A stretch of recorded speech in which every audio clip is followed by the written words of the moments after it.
உங்களுடைய மனக்கவலைகளை நீக்குபவன் தான் உண்மையான குரு. கரெக்டுங்களா? சொல்லுங்க. உங்களுடைய மனக்கவலைகளை நீக்குபவன் தான் உண்மையான குரு.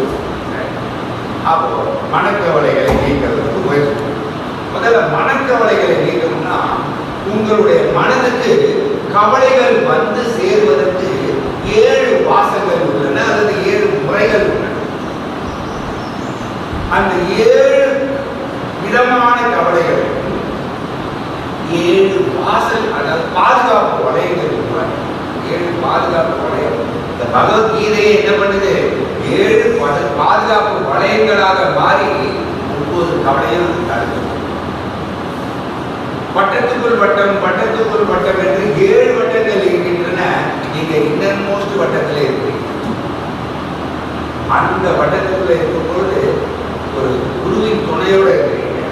இப்போ கவலைகள் வருது, கடல் அலை மாதிரி கவலைகள். 7வது பாதுகாப்பு வளையத்தை உள்ள தடுத்துருமா? அதை மீறி 1 2 வந்தா 6வது வளையம் தடுத்துருமா?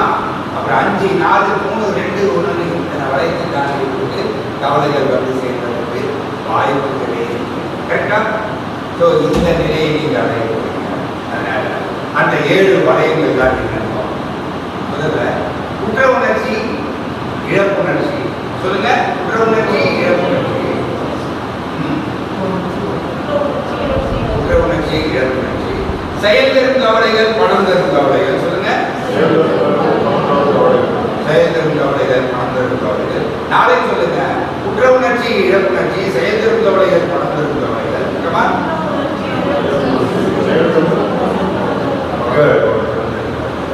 கவலை என்பதே இல்லை அப்படின்னு நிரூபிக்க போறேன். கவலை என்பதே இல்லை. அது 5வது ஞானம். சரிங்களா? 5வது பாதுகாப்பு. கவலை என்பதே முட்டாள்தனம், கவலைப்படுத்தும் ஒரு முட்டாள் அப்படின்னு சொல்ல போறேன். அது 6. 7வது ஞான யோக பயிற்சி. ஒரு பயிற்சியின் மூலம் அனைத்து கவலைகளையும் நாம் பெறலாம். அது வந்து கடைசி பகுதி. அதே பண்ணணும். சரிங்களா? இந்த 7 1 by 1 பண்ணணும். முதல்ல குற்ற உணர்ச்சி. குற்ற உணர்ச்சி என்றால் என்ன அப்படின்னு தெரிஞ்சுக்கிறேன். குற்ற உணர்ச்சி தரும் கவலைகள் என்றால் என்ன? அதாவது நீ ஒரு காலத்தில் ஒரு செயலை செய்து விட்டால் அந்த செயலினுடைய விளைவானது நிகழ்காலத்தில் உனக்கு துன்பத்தை தருகிறது அப்படின்னு இருந்தா அந்த மாதிரியான கவலைக்கு பேரு குற்ற உணர்ச்சி தரும் கவலை. அடடா, நான் அந்த தவறை அப்படி செய்து விட்டேனே என்று வருவது. அடடா, நான் இதை இப்படி செய்து விட்டேனே என்று வருவது. இப்போ ஒரு 4 வருஷத்துக்கு முன்னாடி நிறைய ரியல் எஸ்டேட்லாம் ஏறிச்சு. ரியல் எஸ்டேட் 4 வருஷத்துக்கு முன்னாடி அப்புறம் ஏறிச்சிருக்காங்க. இப்போ ஏறினது அப்படி சொல்றாங்க, அடாடா, நான் ஒரு இடம் வாங்கி போட்டிருந்தேன்னா இப்போ பெரிய பணக்காரன் ஆயிருந்தேன் அப்படின்னு சொல்றவங்க இருக்காங்க. நானும் நினைச்சது எப்படின்னா, எங்க வீட்டில் ஒரு கிரவுண்ட் இடம் இருக்கு சென்னை சிட்டியில. ஒரு கிரவுண்ட் இடம், அந்த ஒரு கிரவுண்ட் இடத்த மட்டும் வித்து இருக்கு. நான் அவுட் சைட் சிட்டியில 10 ஏக்கர் லேண்ட் வாங்கி போட்டுருந்தேன்னா இப்போ one of the top most மில்லியனரா இருக்கு அப்படி சொல்றவங்க இருக்காங்க. அதாவது ஒரு செயலை செய்யாம விட்டுட்ட பேர் வருங்கிறவங்க இருக்காங்க. இதெல்லாம் என்னன்னு கேட்டீங்கன்னா குற்ற உணர்ச்சி. இதால கொஞ்சமா வருதுன்னா பரவாயில்லைங்க, இதே கிடைச்சி வருத்தவங்க இருக்காங்க. அப்ப அந்த மாதிரி கவலையில இருந்து ஆத்ம ஞானம் எவ்வாறு பார்ப்போமா?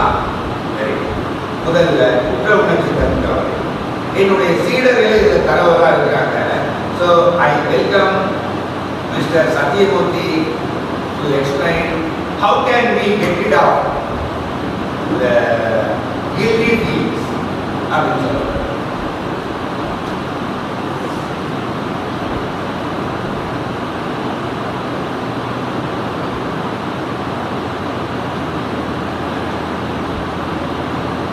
முதல்ல இந்த ஸ்டூடெண்ட்ஸை பற்றி கொஞ்சம் சொல்லியிருக்கேன்.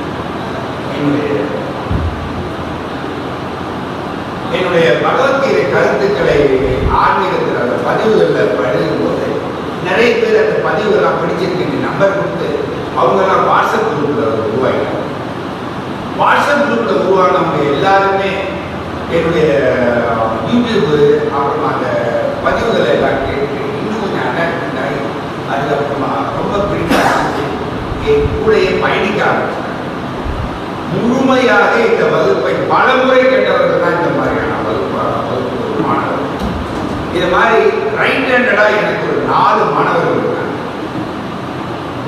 அதுல இவர் சத்தியமூர்த்தி ஐயா from Hyderabad, mister Karuppaiah from Madurai, அவர் ஒரு காவல் அதிகாரி, அது ஞானாம்பிகை மேடம் அவங்க ஃப்ரம் பாண்டிச்சேரி, மிஸ்டர் நடேசன் ஐயா அவர் ஒரு கருப்பஞ்சி டாக்டர் அவர்.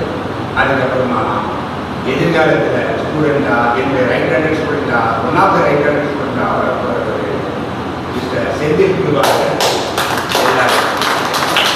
எல்லாரையும் நாங்கள் அவங்கள ஊக்குவிச்சு அவங்க இன்னும் நிறைய ஸ்டூடெண்ட் முதல் வகுப்புக்கு வந்திருக்கீங்க. மீண்டும் மீண்டும் மீண்டும் மீண்டும் இந்த ஞானத்தை பதிவு பண்ணுங்க.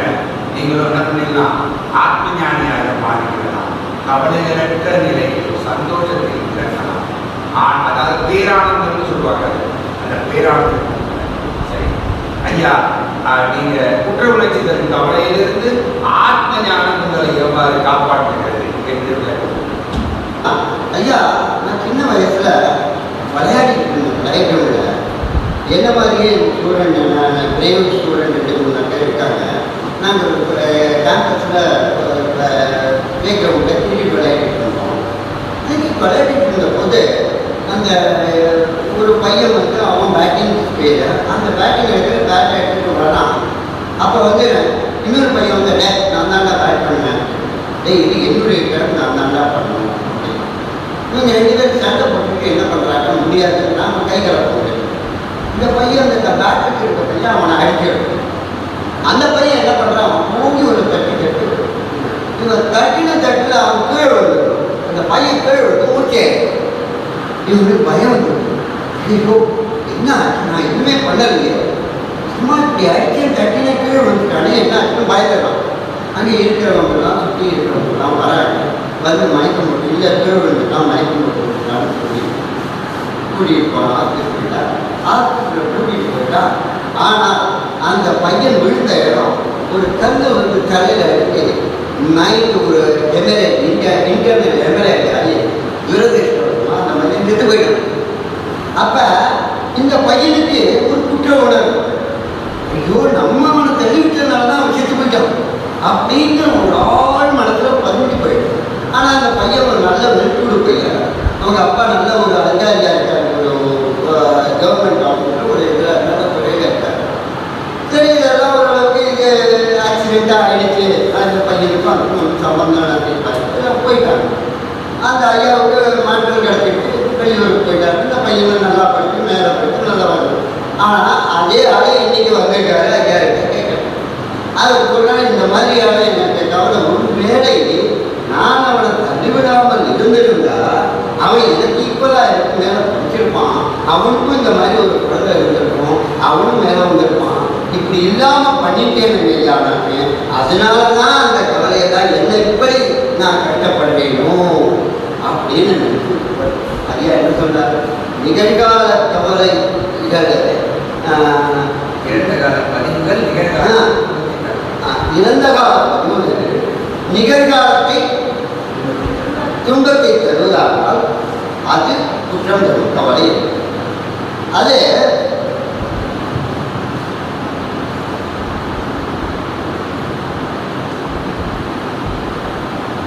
எந்த ஒரு செயலை செய்தாலும் மனம்தான் முதலில் அதற்கு செய்ய தூண்டுகிறது இல்லையா? மனம் நினைத்த பிறகுதான் உடல் செய்ய வைக்கிறது இல்லையா? கரெக்டா இல்லைங்களா? மனம் உடல் ஒத்துக்கிறீங்களா? இந்த மனம் செய்கிறது. உடல் கை தட்டும் போது கூட மனசு சொல்றது, அப்புறம் தான் கை தட்டுறீங்க. ஆமா, நல்ல பாயிண்டே அப்படின்னு கை தட்டுறீங்க. அதுக்கப்புறமா கை சத்தம் வரும். ஆக மனதில் நினைக்காமல் ஒருவர் ஒரு செயலை செய்ய.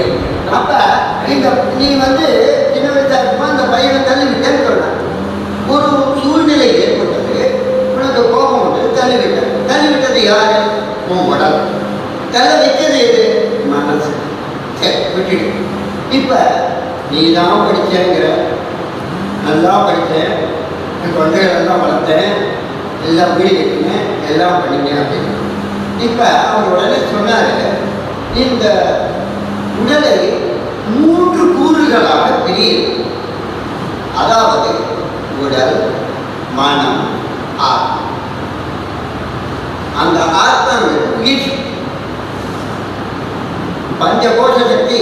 வாயால பேசுறோம், கண்ணால பார்க்கிறோம், காதால கேட்கிறோம். உடல் உடல் செய்கிறது, செய்கை செய்கிறது.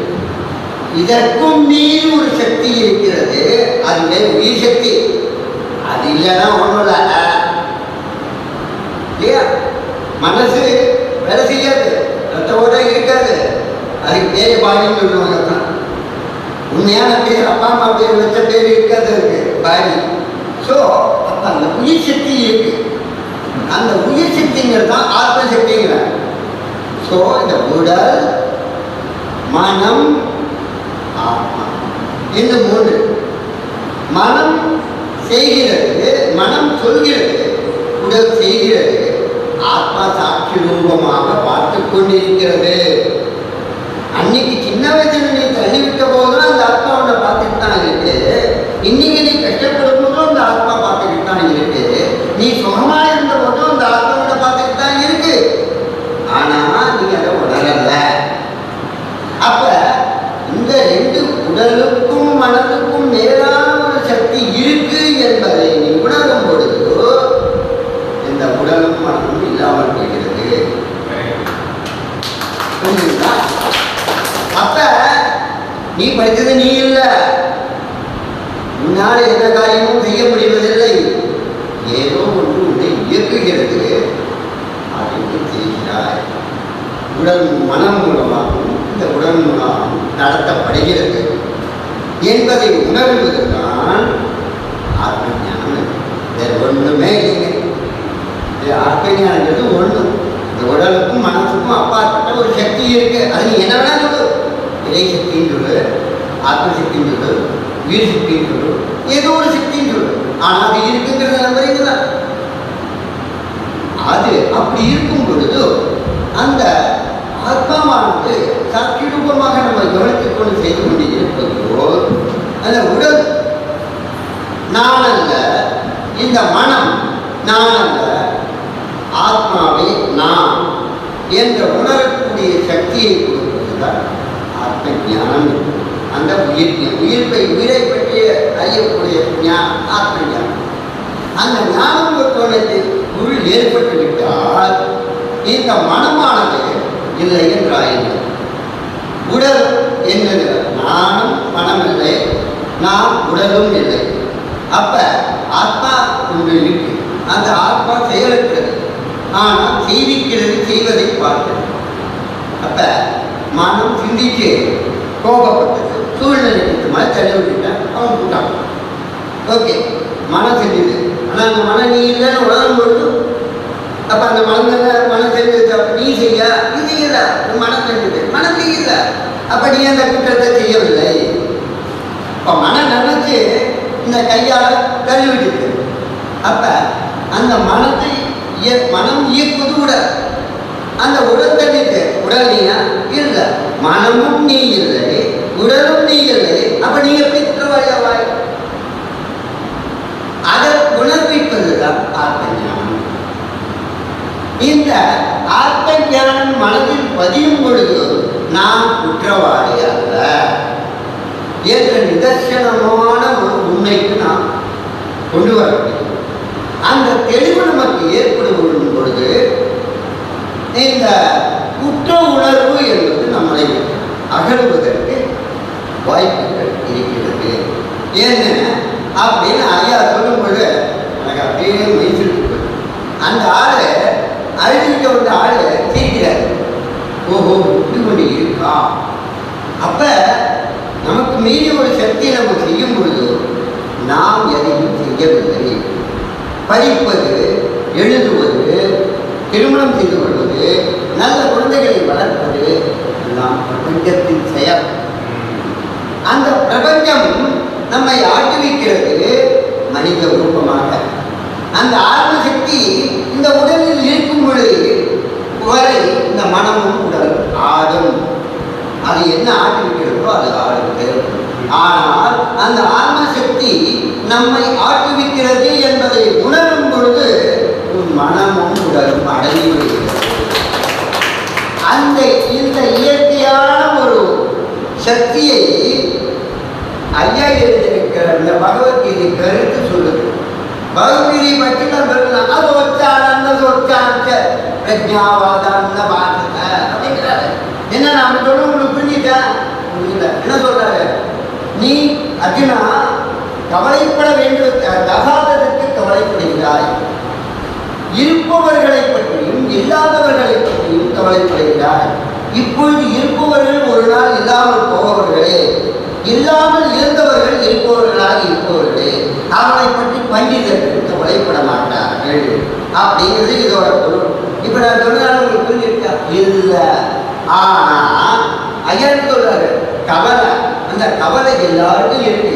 தற்காலத்துல இருக்கிற மனிதர்கள் கற்க கசடர கற்பவை கற்றது இருக்க, இதுதான் திருவள்ளுவர் சொல்லியிருக்காரு. ஆனா சும்மா பகவத்கீதை படிச்சுட்டு போறது பிரயோஜனமே இல்லை. அதை வாழ்க்கை முறையில கடைப்பிடிச்சு நம்ம எப்படி சக்சஸ் ஆகலாம். இப்ப ஒரு குழந்தை பிறக்குது, அது குழந்தை பிறக்கும் பொழுதே அதுக்கு 3 வித ஞானத்தோடு தான் பிறக்குது. 2 ஞானம் பின்னாடி வருது, ஒரு ஞானம் உள்ளோடைய உடம்போடையே வந்துடுது. அதான் அஜ்ஞானம். அந்த அஜ்ஞானத்தால் அந்த உடம்பை வளருது, சூழ்நிலைகளால் வளர்க்கப்படுகிறது. அந்த சூழ்நிலைகளை கற்றுக்கொண்டு அந்த படித்தால் நமக்கு நல்லது கிடைக்கும், நல்ல பெற்றோர்கள் எடுத்திருக்கார்கள், நல்ல படிப்போம், மேலே போகலாம், படிக்கலாம், பணம் வரலாம். இந்த மாதிரியான ஒரு என்ன அசையக்கூடியவர்களுக்கு அசையாதவர்களுக்கு எல்லாம் பெறலாம்னு அவனுக்கு ஞானம் ஏற்படுகிறது. இது விஞ்ஞானம்னு வச்சுக்கிறது. இது காலத்தில் இப்படியே வந்து அவன் பெரிய படிப்பாளியாகி போயிடும். ஆனால் இந்த 2க்கும் மேலே ஒரு எண்ணம் இருக்கு, அதுதான் மெய்ஞானம். அந்த மெய்ஞானத்தை பற்றி யாருமே சிந்திக்கிறது இல்லை. ஆனால் எப்படி சின்ன குழந்தையிலிருந்தோ ஆசிரியர்களும் பெற்றோர்களும் குழந்தைகளுக்கு கல்வியை கற்பிக்க வேண்டும், பெரிய ஆளாக கொண்டு வர வேண்டும் என்ற ஒரு ஞானத்தை அவர்களிடம் புகட்டும் பொழுது இந்த மெய்ஞானத்தையும் அவர்களுக்கு புகட்டினால் பிற்காலத்தில் அவர்கள் மேன்மையான மக்களாக வருவார். இது என்னுடைய ஆழ்ந்த குறிப்பு. இதை நான் சொல்லிக்கொண்டு எனக்கு வாய்ப்பளித்த ரவிச்சந்திரன் குருவேஜா அவர்களுக்கும் இதுவரை உரிமையாக இந்த உரையை கேட்ட உங்களுக்கும் நன்றி கூறிவிடுகிறேன். இதுல இந்த இழப்புணர்ச்சி குற்றமுணர்ச்சி தவறை நல்லா கவனிச்சு பாருங்க. யார் எந்த தவறு செய்திருந்தாலும் அந்த தவறுக்காக நீ வருந்தினால், அந்த தவறுக்காக நீ வருத்தம் தெரிந்தால் நிச்சயமாக நீ மன்னிக்கப்படுவாய். இதுதான் தாக்கம். அப்போ நீ ஒரு கொலையே செய்திருந்தாலும் கூட எல்லாருமே நீங்களே கற்பனை பண்ணிக்கீங்க. நீங்களே சின்ன பையனா இருக்கும் போது, சின்ன பொண்ணா இருக்கும் போது தெரியாம ஒரு கொலை செஞ்சுட்டீங்க. சரிங்களா? கொலைன்னு என்ன அர்த்தம்?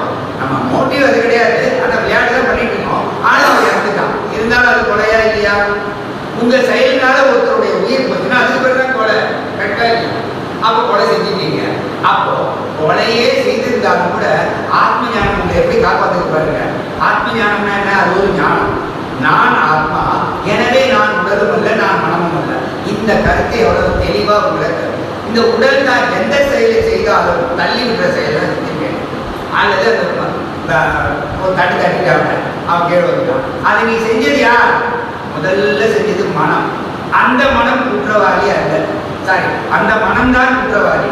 அந்த மனம் தான் அந்த செயலை செஞ்சது. அதனால அந்த மனம் தான் குற்றவாளி. அந்த மனம் தான் நீ இல்லையே, எனவே நீ குற்றவாளி அல்ல. சரியா? பார்த்தீங்களா? 2வது, அந்த மனம் கட்டளையிடுகிறது, உடல் செய்கிறது. உடல் செய்கிற போது உடல் குற்றவாளி.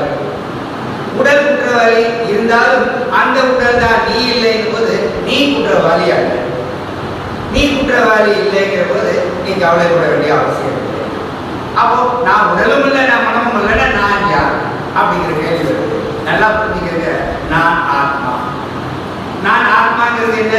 உயிர் எனப்படும் ஆத்மாவாக இருக்கிறேன். சாட்சி சொற்பமாக எல்லாவற்றையும் கவனித்துக் கொண்டு அப்படிப்பட்டவன் தான் நான். அப்படிப்பட்டவன் செயலற்றவன். அப்போ செயலற்றவன் எப்படி குற்றம்ங்கிற செயலை செஞ்சுக்க முடியும்? நீ கொலையே செய்தாலும் கூட அந்த ஆத்மா வேடிக்கை தான் பார்த்துட்டு இருக்கே தவிர உடனே கொலை செய்யறதுக்கு அது செயல்ல இறங்க. அப்ப செயலற்றது ஆத்மா. அப்ப ஆத்மா செயலற்றது, ஆத்மா குற்றமற்றது. அந்த குற்றமற்ற ஆத்மா தான் நான். அப்போ உடல் இல்லைன்னு நினைக்கும் போது நீ குற்றவாளி இல்லை, மனம் இல்லைங்கிற போதும் நீ குற்றவாளி இல்லை. நான் ஆத்மாவாக இருக்கிறேன் அந்த தத்துவத்திலையும் நீ குற்றவாளி இல்லை. எவ்வகையில் பார்த்தாலும் நீ குற்றவாளி அல்ல என்று கீதைகளுக்கு ஆறுதல் கூறுகிறது. புரியுதுங்களா? அப்போ நீ ஒரு தவறே செய்திருந்தாலும் ஆத்ம ஞானம் உங்களை காப்பாற்றும். ஆனா தவறுக்காக வருந்தம் வேணுமே தவறு செஞ்சுட்டு ஆத்ம ஞானம் காப்பாற்றுன்னு சொல்லக்கூடாது. சரிங்களா? அது சுயநலவாதிகள் செய்கிற செயல். சுயநலவாதிகளை ஆத்ம ஞானம் காப்பாற்றாது. அவர்களுடைய உடலுக்கும் மனதுக்கும் துன்பத்தை தருகிறது. இப்போ அடுத்தபடியா இழப்புணர்ச்சி தரும் கவலை. இழப்புணர்ச்சினா கவலை என்றால் என்னன்னு முதல்ல பார்த்துருக்கேன். நான், எனது போன்ற உணர்வுகளை தருபவை யாவும் உடைமைகள் எனப்படுகின்றன. என்னுடைய சட்டை, என்னுடைய வாட்ச், இதெல்லாம் என்னுடையதுங்கிற உணர்வு தருகிறது. சரிங்களா? நான் இங்கு அமர்ந்து கொண்டிருக்கிறேன், அப்ப இது நான் என்ற உணர்வு தருகிறது. அப்போ இது போன்ற உணர்வுகளையும் இதையும் தருகின்ற இந்த பொருட்களும் உறவுகளும் உடைமைகள் எனப்படுகின்றன. இந்த உடைமைகளை நீ இழக்க நேரிடும் பொழுது ஏற்படுகின்ற கவலை, அது என்ன கவலைனா இழப்புணர்ச்சி கவலை. ஆமா, பெத்த தாய் செஞ்சுட்டா கவலைப்படாம இருக்க முடியுமா? சொல்லுங்க. முடியாது. தகவல் செஞ்சுட்டா முடியுமா? பெரிய லாஸ் ஏற்பட்டுச்சுன்னா கவலைப்படாம இருக்க முடியுமா? நண்பர்கள் உறவினர்கள் இறந்துட்டா கவலைப்படாம இருக்க முடியுமா? முடியாது. அப்போ எதுவுமே கவலைப்படாம இருக்க முடியாது. இதெல்லாம் இயற்கைன்னு நினைக்கிறோம். நிச்சயமாக கீழே என்ன சொல்லுன்னா, பெத்த தாய் செத்தாலும் அல்லது தந்தை செத்தாலும் யார் இறந்தாலும் எதை நீ இழந்தாலும் நீ அழ வேண்டிய காரணமே இல்லை. நீ கவலைப்பட தகுதியற்ற விஷயத்துக்கு கவலைப்படுகிறாய் அர்ஜுனனை பார்த்து சொன்னார் அப்படிங்களா? அந்த அர்த்தத்தை சொல்றாங்க. அப்போ இழப்புணர்ச்சி தரும் கவலையிலிருந்து ஆத்ம ஞானம் எவ்வாறு உங்களை காப்பாற்றுகிறது என்கிற ஒரு தத்துவத்தை, மிக உயர்ந்த தத்துவத்தை விளக்க வருகிறார் இப்போ திருமதி ஞானாம்பிகை பாண்டிச்சேரி.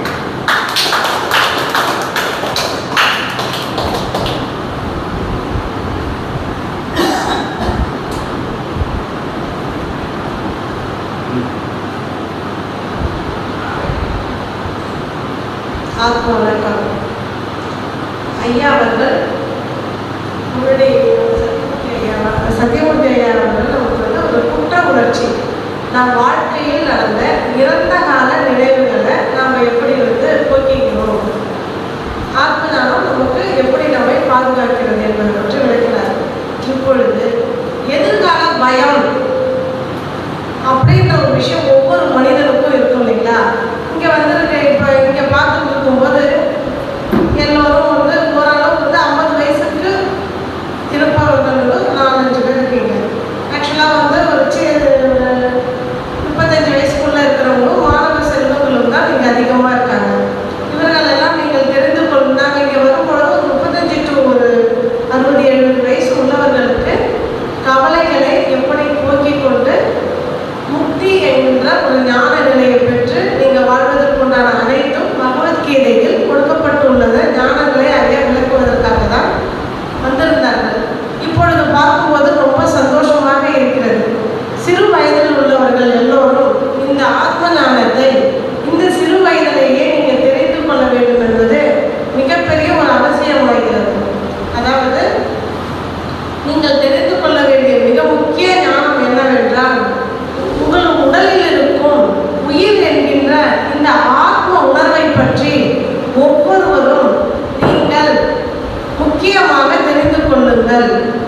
ஐயா நம்ம செந்தில் ஐயா அவர்கள் ஃபேஸ்புக்கை பார்த்து ஐயாவுடைய ஞான பதிவுகளை படித்துவிட்டு தன் குடும்பத்தில் உள்ள தனக்கு ஏற்பட்ட அத்தனை கவலைகள், பிரச்சனைகள் இவைகளை நீக்கி நிரந்தரமான சந்தோஷமாக வாழ வேண்டும் என்பதற்காக தன்னுடைய பதிவுகள் மூலம் ஐயாவுடைய பதிவுகளை படித்து ரொம்ப பிடித்தமை இருந்தமையால் நாகர்கோவிலில் இப்படிப்பட்ட ஒரு நிகழ்வு அத்தனை கோடி மக்களுக்கும் கிடைக்க வேண்டும் என்றுதான் எங்களை அழைத்தார்கள். ஒவ்வொரு உயிரும் உருவாகின்ற நேரத்தின் போது அம்மா கருவுறுகிறார் அப்படின்னு சொல்றாங்க. என்ன சொல்றாங்க? அம்மா கருவுறுகிறார். அம்மா கருவுறும் போதுதான் நம்ம உருவாகும் வயிற்றுல. உண்மைதானே? எப்பொழுது அம்மா கருவுறுகிறாரோ அப்பொழுதுதான் நம்ம உருவாகும். இதே மாற்றி சொல்லலாம், நாம் உருவாகும் போதுதான் அம்மா கருவுறுகிறார். கரெக்டா இல்லையா? அந்த சமயத்தில் நமக்கு என்ன இல்லை அப்படின்னு கேட்டால் உடலே இல்லை, மனமும் இல்லை, ஆனால் உயிர் மட்டும் இருக்கிறது. உண்மைதானே? அந்த உயிர் என்ன சொல்லுது கேட்டால் நான் ஆத்மாவாக இருக்கிறேன். ஏன்னா ஆத்மா மட்டும்தான் இருக்கு, ஆத்மா மட்டும்தான் இருக்கு, ஆத்மாவாக இருக்கிறேன். அதே சமயத்தில் ஆத்மாவாக இருக்கின்ற நான் என்ன இல்லை, எனக்கு எடை 0 கிலோகிராம் அப்படின்னு அர்த்தம். எனக்கு உடலே, உடல் இருந்தால்தானப்பா மனம் இருக்க முடியும். எனவே மனம், அப்ப நான் உடல் இல்லை, நான் மனம் இல்லை. ஏன்னா என்னிடம் உடலும் இல்லை, மனமும் இல்லை. அப்படியா? அதனால நான் உடலும் இல்லை, நான் மனம் இல்லை. அப்ப நான் என்று சொல்வது யார் கேட்டா அந்த உயிர் மட்டும்தான் இருக்கு. அப்ப நான் ஆத்மா, ஆத்ம ஞானம். அப்படின்னா எல்லோருமே not only this friend but everybody in this world, அனைத்து ஜீவராசிகளும் ஆத்ம ஞான தத்துவத்தோடு தான் பிறக்கிறார்கள். உண்மையாக ஆத்ம ஞானம், நான் உடல் இல்லை, நான் மனம் இல்லை. நான் இப்ப சொல்லுங்க எல்லாரும், நான் ஆத்மாவாக இருக்கிறேன். சொல்லுங்க, நான் ஆத்மாவாக இருக்கிறேன். அந்த ஆத்மாவுக்கு எதுவுமே சொந்தமில்லை. எதுவும் சொந்தமில்லாத ஆத்மா எதையும் இழக்க முடியாது. அதாவது இந்த மாலை என்னுடையதுன்னு நான் நினைச்சாதானே அது இழந்துடுவேணும்னு சொல்லி பயப்படுறதுக்கு இந்த பாசிபிலிட்டி இருக்கு. இதுவே என்னுடையதல்ல அப்படின்னு நான் நினைச்சேன்னா அப்ப நான் எனக்கு இழப்புணர்ச்சியே வராது. உண்மைதானே? இப்போ 10 மோதிரம் 10 விரல போட்டுட்டு போறோம் திருவிழாவுக்கு, ஏதாவது சில மோதிரம் தொலைஞ்சிடுமோன்னு பயம் இருக்க வாய்ப்பு உண்மையா? ஆனால் ஒரு மோதிரம் கூட போட்டுக் கொள்ளாமல் செல்பவனுக்கு அந்த பயம் இருக்குமா? இருக்காது. எனவே யாருக்கு பயம் இருக்கும், யாருக்கு கவலையும் பயம் இருக்க முடியாது கேட்டா, எதுவும் சொந்தமில்லாதவனுக்கு எதையும் இழக்க முடியாது. எதுவும் சொந்தமில்லாதவன் எதையும் இழக்க முடியாது. இழக்க முடியாதவன் கவலைப்பட வேண்டிய அவசியம் இல்லை, கவலைப்படாதவன் அறமாட்டான். அப்படி ஆக ஒரு ஆத்மா, ஆத்மா எப்படி ஒரு அணுவாக இருக்கின்ற அந்த ஆத்மா ஆத்ம தத்துவத்தில் தான் இருக்கிறது. அதே தத்துவத்தில் தான் நாம் இப்பொழுதும் இருக்க வேண்டும். ஏனென்றால் உடலும் மனமும் எப்ப வந்தது? இடையில வந்தது. அதனாலதான் இடையில போயிடும். உடலே நீ இல்லைங்கிற போது அம்மா என்னுடையவரா? இந்த உடலே என்னுடையதல்ல. அப்ப என்னுடைய அம்மா என்னுடையவரா? இல்லை. அப்ப என்னுடைய அம்மா இருந்தாலும் நடமாட்டேன். அப்படி வருது. புரியுதுங்களா? இன்னும் ஒரு வெற்றி எக்ஸாம்பிள் சொல்றேன். எல்லாருக்கும் திருமணத்தின் போதுதான் நமக்கு ஒரு இன்ட்ரெஸ்டான ஒரு சூழ்நிலை ஏற்படும். அதாவது ஒரு காதலன் ஒரு காதலி பல தடைகளை மீறி காதலிக்கிறாங்கன்னு கூட வச்சுக்கோங்க. அந்த சமயத்துல காதலன் என்ன பண்றான், காதலி அடையிறதை பத்தி நினைச்சு விருப்பப்படுறான். அப்ப என்ன, அவன் ஒரு ஆத்ம ஞானியாக இருந்தால் அவன் என்ன நினைப்பான் தெரியுங்களா? இந்த பெண்மணி என்னை அடைகின்றார், எனக்கு இன்பத்தை கொடுத்து என்னை அடைகின்றார். ஒரு நாள் அவள் துன்பத்தை கொடுத்து என்னை விட்டு பிரிந்து செல்வார் என்கிற எண்ணத்தோடு நான் அவளை பழகிக்கொண்டே இருந்தால், என்றாவது ஒரு நாள் அவள் என்னை விட்டு விலக நேர்ந்து போவது எனக்கு கவலை இருக்காது, பயம் இருக்காது, எந்த துன்பமும் இருக்காது. உண்மைதானே? ஆனா நம்ம என்ன பண்றோம்? பற்று வச்சிருக்கோம். எவ்வளவு பற்று வைக்கிறோம்? எந்த அளவுக்கு ஒரு உபயோகமா இருக்கிறார்களோ அந்த அளவுக்கு பற்று வச்சிருக்கோம். விருப்பமான மனைவியா இருந்தா நிறைய பிரியம் வச்சிருக்கோம். சரிங்களா? ரொம்ப பிரியமான மகனா இருந்தா மகன் மேல பற்று வச்சிருக்கோம். சரிங்களா? யார் மேல பற்று வைக்கிறது இல்லை அப்படின்னு கேட்டா, யார் மேல எல்லாம் நமக்கு விருப்பம் இல்லையோ அவங்க மேலதான் பற்று வைக்கிறது. அந்த மாதிரி வரும். அப்போ விருப்பம் அதிகமாக பற்று அதிகமாகிடுது. பற்று அதிகமாக என்னுடையதுங்கிற உணர்வு ஏற்படுது. அப்போ அதை இழக்கும் போது கவலைப்பட்டுதான் தீர்வேன். எனவே நான் உடல் நான் மனம் என்பவனெல்லாம் கவலைப்பட்டுதான் தீர்வான். அப்போ ஆத்ம ஞானி யாருங்க? நான் உடல் இல்லை நான் மனம் இல்லை என்பவன். அப்படிப்பட்டவன் எந்த ஒரு சூழ்நிலையும் கவலைப்படாத இதுதான் கீதைக்கு ஞானம். சரிங்களா? இந்த பகவத்கீதையில பொருந்தி கிடக்குங்க இந்த அர்த்தங்கள் எல்லாம். இதெல்லாம் நான் 14 வருஷம் கருத்துக்களை இலகுவான முறையில் எளிய தமிழில் கொடுக்குறேன். அதனால இந்த மாதிரி எளிய தமிழில் இருக்கின்ற பதிவுகளை எல்லாம் நீங்கள் படிக்கணும். படித்து அதை என்ன பண்ணணும், அதை அப்படியே உள்ள கழிச்சு நம்ம இப்போ பற்றுதலினால் ஏற்படும் கவலைகள் 2 வகையான கவலைகள். ஒன்று குற்ற உணர்ச்சி தரும் கவலை, 2 இழப்புணர்ச்சி தரும் கவலை. இந்த கவலைகள் எல்லாம் நமக்கு நீங்கிய நிலையில் நாம் இப்பொழுது இனிமேல் வரும் காலங்களில் இது போன்ற கவலைகள் ஏற்பட்டால் நான் இனி கவலைப்பட மாட்டேன் என்று நாம் நினைக்க வேண்டும். ஏனென்றால் மனம்தான் முதலில் அந்த செயலை செய்கிறது. அந்த மனம்தான் முதல் குற்றவாளி. எனவே நான் அந்த குற்றத்தை செய்யவில்லை, எனவே நான் குற்றவாளி இல்லை, எனவே நான் விடுதலை அடைகிறேன். இந்த உடல் தான் 2வது குற்றவாளி. அந்த உடல் தான் அந்த குற்றத்தை செய்கிறது, அதனால் அதுதான் குற்றவாளி. நான் அந்த உடல் இல்லை, எனவே நான் அந்த குற்றவாளி இல்லை. ஆத்மா எச்செயலையும் செய்யாது, எனவே ஆத்மா குற்றமற்றவன். அந்த குற்றமற்ற ஆத்மா தான் நான் என்று எண்ணும்போது நான் கவலையை எடுத்து விடுகிறேன். இப்படித்தான் குற்ற உணர்ச்சியிலிருந்து ஒருத்தர் விடுபடுகிறான். இழப்புணர்ச்சியிலிருந்து எப்படி ஒருத்தர் விடுபடுகிறான்னு சொன்னால், மேடம் ஞானாம்பிகை மேடம் தெளிவாக சொன்னாங்க, நான் ஆத்மாவாக மட்டுமே இருக்கிறேன். சொல்லுங்க, அந்த ஆத்மாவுக்கு எதுவுமே சொந்தமில்லை. சொல்லுங்க, எதுவும் சொந்தமில்லாத ஆத்மா எதையும் இழக்க முடியாது.